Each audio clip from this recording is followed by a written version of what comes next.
जय श्री कृष्णा। क्या आप जानते हैं ध्रुव तारा की कहानी? गौर से सुनिएगा, अपनी जानकारी के अनुसार मैं आपको बताने की कोशिश करता हूँ। जब भगवान विष्णु ने ब्रह्मा जी और भोले शंकर जी की उत्पत्ति की तो ब्रह्मा जी से बोले कि आप पृथ्वी पर जीव की उत्पत्ति करें। ब्रह्मा जी ने सबसे पहले शत्रुपा और मनु नाम के दो इंसानों की उत्पत्ति करी। उनके पोते हुए ध्रुव, जिनके पिता उतानपाद राज्य के राजा थे और राजा उतानपाद की दो शादी हुई। सुरुचि दूसरी पत्नी थी और सुनीति पहली पत्नी थी। पहली पत्नी से ध्रुव हुए और दूसरी पत्नी से उत्तम। अब एक दिन क्या होता है,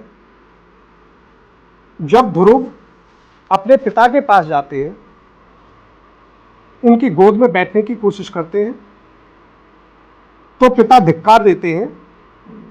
दूसरी जो उनकी पत्नी थी राजा उत्तानपाद की, उनकी सहमति से, और ध्रुव कहते हैं कि पिताजी ये आपने क्या किया, माता आप भी इनका सहमति है आपकी भी और आप भी मुझे धिक्कार रही है, ऐसा मेरे साथ में क्यों कर रहे हैं? तो माता ने कहा कि आप ऐसा करो, आपको यहाँ पे बैठने का अधिकार नहीं है, मेरा पुत्र बैठेगा यहाँ पे, उसी का अधिकार है, आपका कोई अधिकार नहीं है यहाँ पे।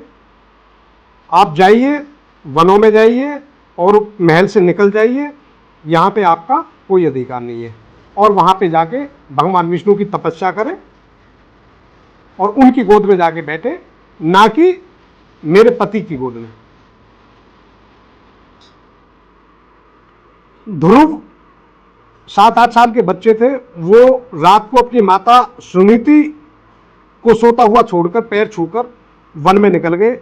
बीच रास्ते में नारद जी मिले, उन्होंने उनका ज्ञान दिया, आगे का रास्ता बताया कि किस तरह से भगवान विष्णु के दर्शन हो सकते हैं और वो मिल सकते हैं, उनके किस तरह से आशीर्वाद प्राप्त किया जा सकता है, भक्ति प्राप्त की जा सकती है।